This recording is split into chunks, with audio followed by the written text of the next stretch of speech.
Hi friends! వంట చేసే విధానంలో చిన్న చిన్న మార్పులతో కూరగాయల్లో ఉండే పురుగుమందుల ప్రభావాన్ని పూర్తిగా తగ్గించుకొని ఆరోగ్యకరమైన సాంబార్‌ని ప్రిపేర్ చేసుకోవచ్చు.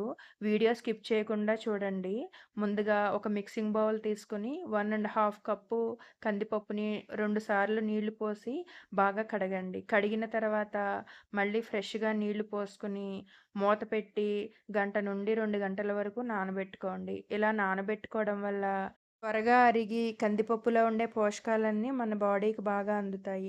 కూరగాయలన్నిటిని నీళ్లు పోసి 2 టేబుల్ స్పూన్ల వంట సోడా వేసి 10-15 నిమిషాల పాటు నానబెట్టుకోండి. ఇలా నానబెట్టుకోవటం వల్ల వచ్చే ఉపయోగాల్ని వీడియో మధ్యలో చెప్తాను. వీడియో స్కిప్ చేయకుండా చూడండి. కొద్దిగా పెద్ద సైజు టమాటాలని 4 తీసుకోండి. మధ్యలో ఉండే ఈ వైట్ పార్ట్ అరగదు.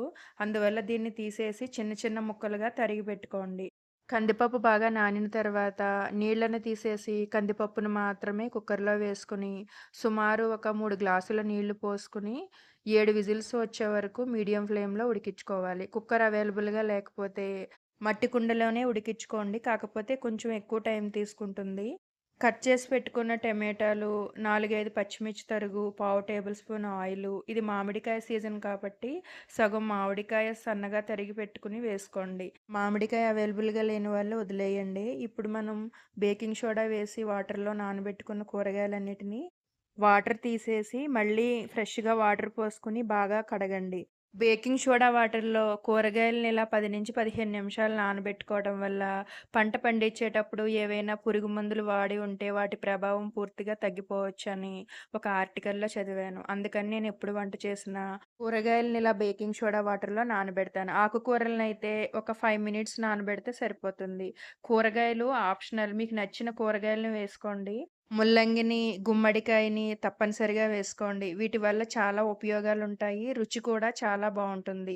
గుమ్మడికాయ జీర్ణశక్తికి, చర్మ సౌందర్యానికి చాలా మంచిది. మనం విడిగా తినటానికి మనకి టైం ఉండదు, గుర్తుండదు.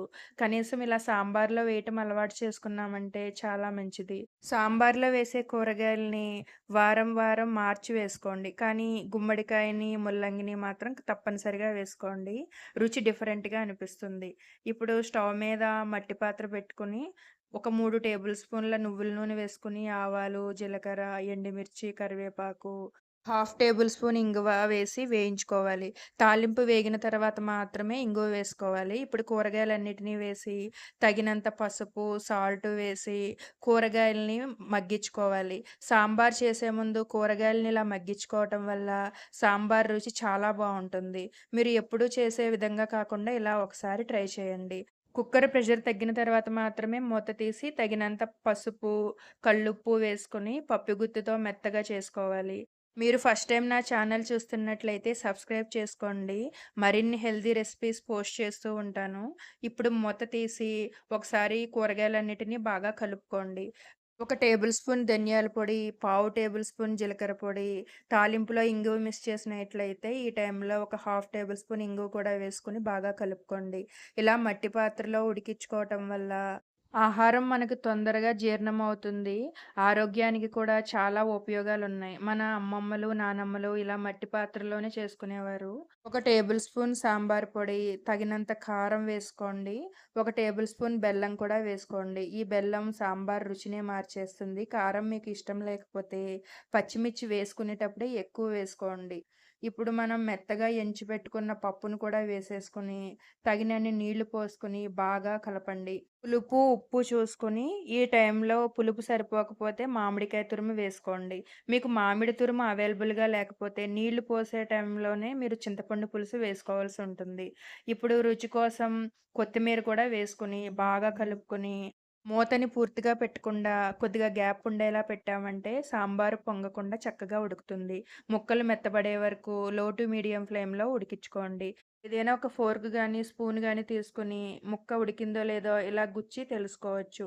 ఇప్పుడు ముక్కలు బాగా ఉడికాయి. స్టవ్ ఆఫ్ చేసి మూత పెట్టేసి పావుగంట తర్వాత ఆయిల్ వేడి చేసుకొని వడియాలు, అప్పడాలు, చర్ల మిరపకాయలు మీకు అవైలబుల్‌గా ఉండేయి వేయించుకొని సాంబార్‌తో పాటు సర్వ్ చేసుకుంటే చాలా టేస్టీగా ఉంటుంది. ఈ రెసిపీ మీకు నచ్చితే లైక్ చేసి మీ ఫ్రెండ్స్‌కి కూడా షేర్ చేయండి.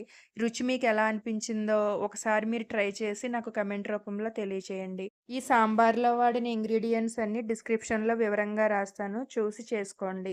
ఇలా పాతకాలం పద్ధతిలో మనం వంటలు చేసుకున్నామంటే చాలా ఆరోగ్యంగా ఉంటాము. మన పాతకాలంలో అందరూ ఇలా మట్టి పాత్రల్లోనే చేసుకొని ఆరోగ్యంగా, బలంగా ఉండేవారు. మనం కూడా ప్రయత్నిద్దాం.